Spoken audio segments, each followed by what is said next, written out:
오늘의 주요 뉴스입니다. 코로나19 신규 환자 126명이 추가됐습니다. 국내 발생이 99명, 해외 유입이 27명입니다. 방역당국은 최근 집단 감염이 마스크 착용이 제대로 이뤄지지 않았기 때문으로 보고 공공장소 등에 마스크를 비치하기로 했습니다. 요양병원을 비롯해 비수도권 14개 시도에 있는 감염 취약시설 종사자에 대한 코로나19 전수검사가 시작됩니다. 방역당국은 올해 말까지 수도권은 2주, 비수도권은 4주 간격으로 전수검사를 계속할 계획입니다. 전 세계 코로나19 누적 환자가 5천만 명을 넘어섰고 사망자도 125만여 명을 기록했습니다. 확진 규모로만 보면 미국이 1,010만여 명으로 가장 많고 인도와 브라질, 러시아가 뒤를 이었습니다. 미국 대선에서 조 바이든 후보 당선이 확정되면서 전 세계 과학계에도 큰 변화가 예상됩니다. 강력한 코로나19 대책은 물론 기후변화 협약 복귀에 따른 친환경 기술 개발 등에도 속도가 붙을 것으로 보입니다.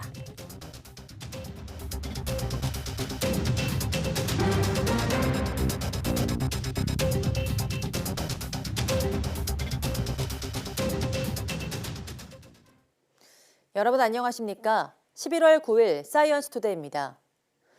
조 바이든 미국 대통령 당선인은 정권 인수 업무를 담당할 기관 검토팀을 주중에 발족하기로 하는 등 정권 인수 절차에 속도를 내고 있습니다.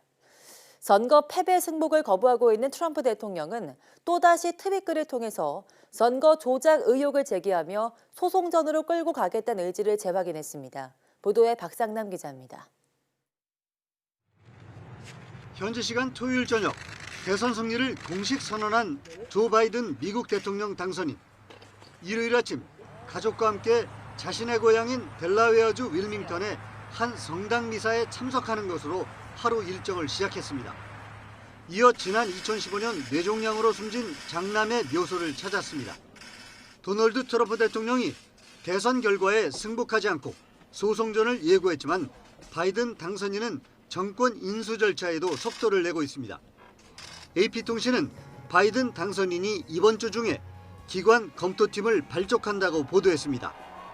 기관 검토팀은 정권 인수를 위해 현 행정부의 핵심 기관들에 접근할 수 있도록 인수 업무를 담당한 참모들로 구성됩니다. 바이든 당선인은 이에 앞서 지난 5월부터 캠프 내에 인수위 팀을 꾸려 가동한 상태입니다.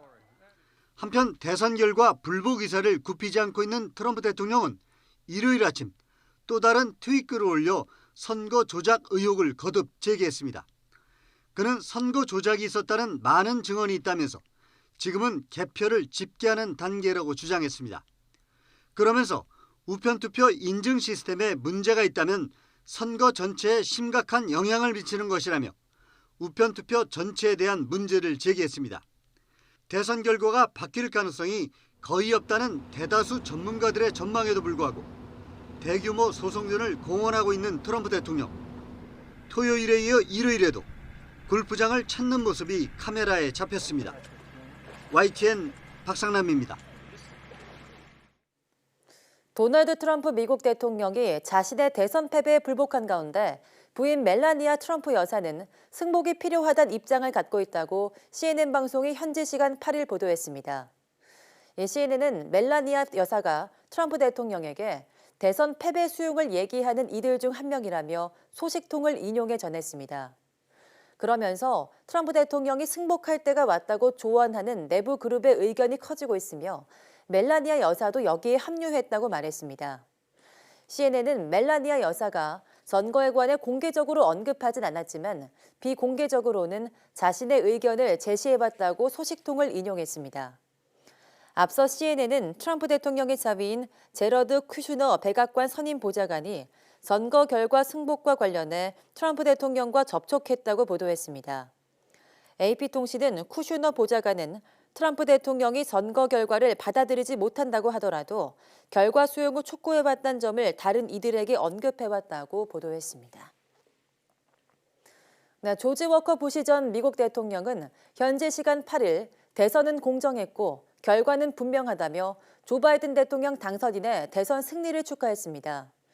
워싱턴 포스트에 따르면 부시 전 대통령은 이날 성명을 내고 승리를 축하하기 위해 바이든 당선인과 카멀라 해리스 부통령 당선인과 전화 통화를 했다고 밝혔습니다.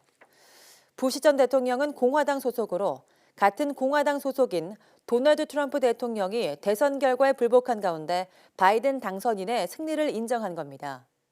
다만 부시 전 대통령은 트럼프 대통령에게 재검표를 요구하고 법적 소송을 추진할 권리가 있다며 해결되지 않은 어떤 문제도 적절히 판단을 받을 것이라고 말했습니다.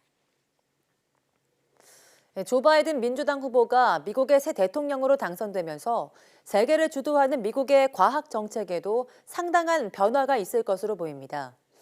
강력한 코로나19 대책과 함께 파리 기후변화 협약 재가입에 따른 친환경 기술 개발에도 가속도가 붙을 전망입니다. 이성규 기자가 보도합니다.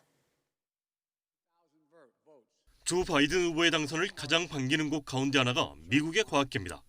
노벨상 과학 분야 수상자 81명이 일찌감치 바이든 지지를 선언한 데 이어 네이처 등 유명 과학 저널 등도 이례적으로 바이든을 공개 지지해왔습니다. 바이든 당선자 역시 트럼프 대통령을 강하게 비판하면서 과학계 의견을 경청하겠다고 여러 차례 밝혀왔습니다. 대표적인 분야가 기후변화 분야입니다. 바이든은 이미 취임 첫날 트럼프가 탈퇴한 파리 기후변화 협약에 복귀하겠다는 뜻을 분명히 했습니다. I'll put us back in the business of leading the world on climate change. And I'll challenge every other country to up the ante on climate commitments. 자연스럽게 태양광과 풍력, 연료전지 등 친환경 기술 개발과 인프라 투자 등에도 상당한 가속도가 붙을 전망입니다. 코로나19 대책도 마찬가지입니다. 바이든은 백신 개발의 속도전을 강조하는 트럼프와 달리 과학계의 권고를 받아들여 안정성을 중시하겠다고 누차 밝혀왔습니다. 국내 과학계도 바이든 후보의 당선을 반기는 분위기입니다. 트럼프의 반이민 정책과 온라인 수업, 비자 제한, 번복 등으로 미국 내 한인 과학자의 활동과 연구 교류가 크게 위축됐기 때문입니다. 국경을 초월하는 협력으로 이루어져 왔습니다. 그런 것들이 좀 막히면 아무래도 굉장히 과학기술 발전 측면에서는 좀 안 좋은 요소가 될 텐데 그런 것들이 없어지면 훨씬 더 나은 여건이 조성된다고 말씀드릴 수 있겠습니다.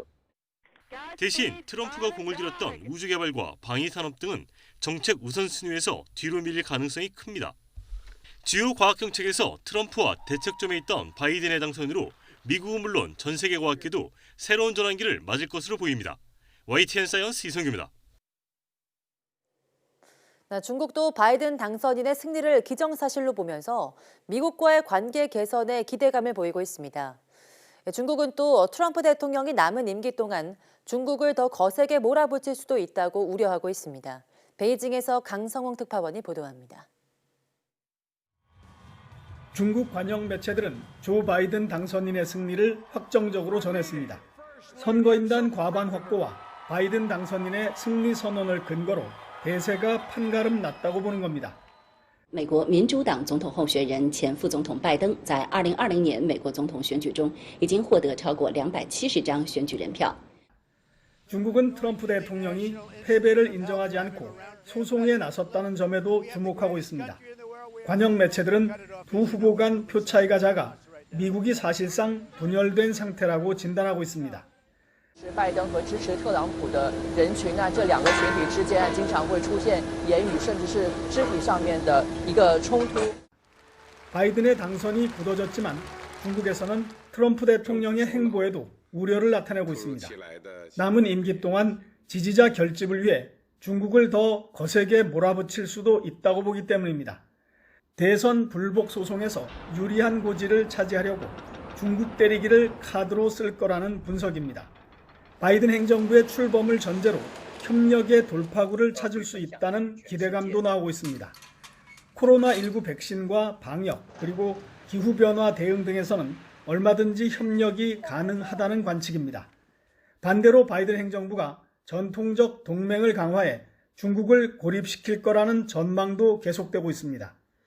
但是说中美会因为换人，然后这个关系会有一个明显的修复，我觉得可能不太会。任何人上台，我想对抗不是一个好方法吧，对吧？ 미국 대선은 중요한 고비를 넘어섰지만 중국은 미국발 변수에 여전히 촉각을 세우고 있습니다. 베이징에서 YTN 강성웅입니다. 네, 우리 국민은 조 바이든 미국 대통령 당선에 따른 남북관계 전망에 대해서 그다지 큰 기대를 걸진 않는 것으로 나타났습니다. YTN이 바이든 시대의 남북관계가 어떻게 될지 여론조사를 해봤더니 절반 가까이는 별 차이가 없을 것으로 4명 중 1명은 더 나빠질 것으로 예상했습니다. 차정윤 기자입니다. 조 바이든 당선자의 대북 기조는 실무 협상을 통한 단계적 비핵화를 먼저 이룬 후 북한과 대화에 나서는 방식입니다. 정상 간 대화를 통한 해법, 이른바 톱다운 방식을 내세운 트럼프 대통령과는 확연한 차이를 보입니다. The United States and the world have to make it absolutely clear to Kim Jong-un that the international community will not accept or tolerate a nuclear-armed North Korea. 우리 국민은 바이든 시대 남북 관계를 어떻게 전망할까? YTN이 리얼미터에 의뢰해 조사한 결과 절반 정도는 별 차이가 없을 것으로 내다봤습니다. 26.5%는 더 나빠질 것으로, 16.4%는 더 좋아질 것으로 답했습니다. 별다른 기대감 없이 오히려 회의적인 시각이 더 많은 겁니다. 정치 성향별, 성별, 지역별로는 전망에 다소 차이를 보였습니다. 민주당 지지층 중엔 더 나빠질 것이라는 응답이 33.4%에 달했지만 국민의힘 지지층 중엔 19.8%로 대조를 보였습니다. 스스로 보수라고 밝힌 응답자는 23.1%가 남북관계가 더 좋아질 것이라고 내다봤지만 진보층 응답자 중엔 13.7%로 시각차가 컸습니다. 성별로는 남성은 22.1%가, 여성은 30.8%가 더 나빠질 것이라고 답해 여성이 좀 더 회의적인 반응을 보였습니다. 수도권은 더 나빠질 것이라는 응답이 30.6%로 22.4%인 비수도권에 비해 두드러졌습니다. 이번 조사는 지난 6일 전국 18세 이상 성인 남녀 500명을 대상으로 무선과 유선 등으로 실시됐고 표본 오차는 95% 신뢰 수준의 플러스 마이너스 4.4%포인트입니다. YTN 차정윤입니다.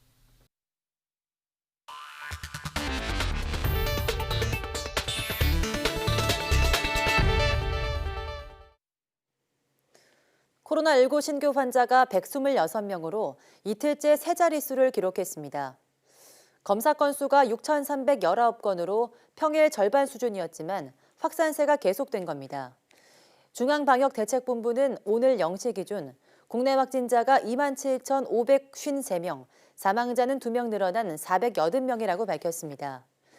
지역 발생은 99명으로 하루 전보다 20명 가까이 줄긴 했지만 수도권을 중심으로 곳곳에서 감염이 속출했습니다.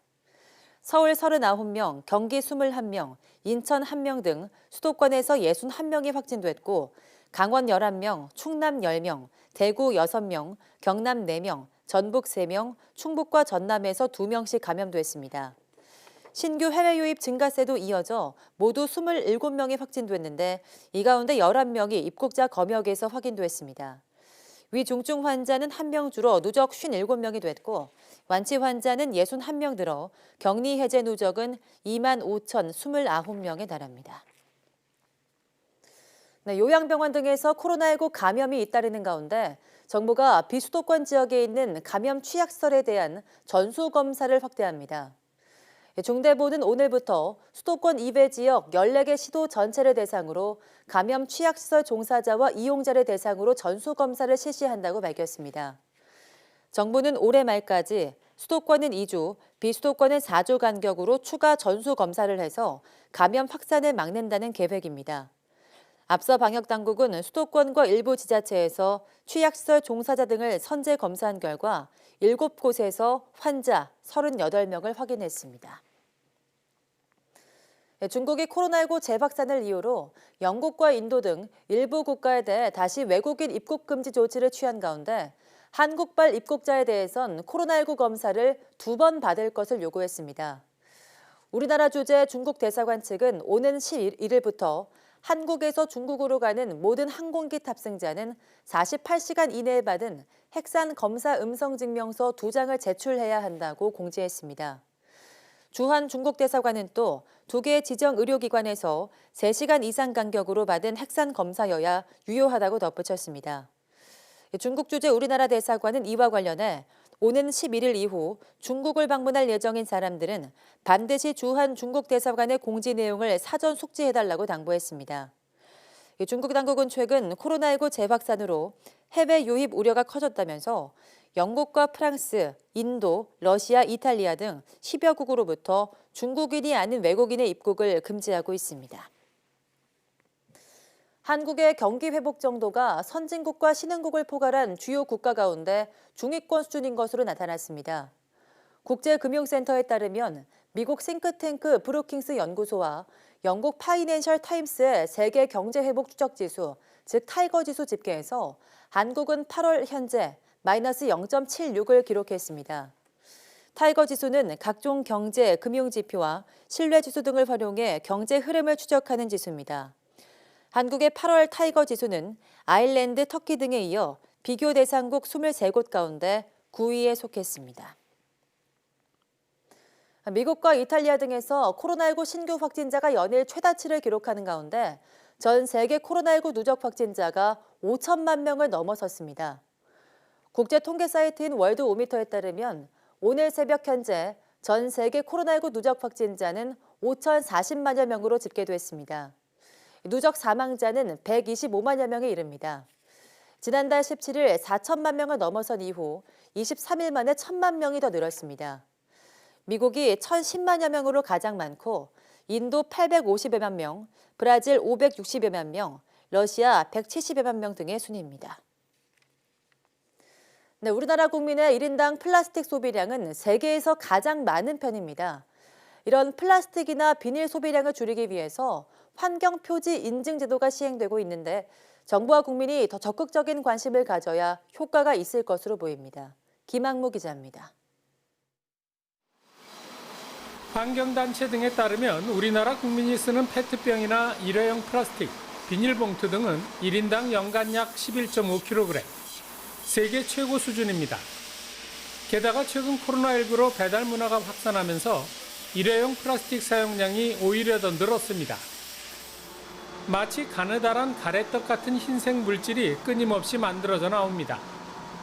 옥수수를 주요 재료로 만드는 건데 비닐봉투는 물론 일회용 그릇이나 용기, 빨대, 칫솔에서부터 건축 자재까지 다양한 물건을 만들 수 있습니다. 가장 큰 특징은 수개월 내에 완전히 분해되는 생분해성 플라스틱이란 점입니다. 현장에서 일반 플라스틱을 대체할 수 있는 그런 이제 특성을 가지는 제품의 개발을 두는데 중점적으로 연구 개발을 하고 있습니다. 2017년부터 생분해성 플라스틱 재료를 생산하는 이 업체는 정부의 환경표지 인증업체. 환경표지 인증은 같은 용도의 다른 제품보다 뛰어난 친환경성을 보유한 제품에 부여하는 제도입니다. 1992년 도입 이후 그동안 4,000개 넘는 기업에 17,000여 개 제품이 인증을 받았습니다. 기업의 지속적인 환경 친화적인 생산활동을 유도할 수 있다고 보고요. 유해물질로부터 안전한 제품을 사용할 수 있고 나아가서 우리나라의 친환경 제품 소비에 대한 인식이 많이 발전할 수 있다고 생각하고 있습니다. 정부가 오는 2030년까지 플라스틱 폐기물 발생을 절반으로 줄이고 재활용률을 70%까지 올리기로 한 만큼 환경표지 인증과 같은 정책을 활성화하기 위한 관심과 지원이 더 필요해 보입니다. YTN 김학무입니다.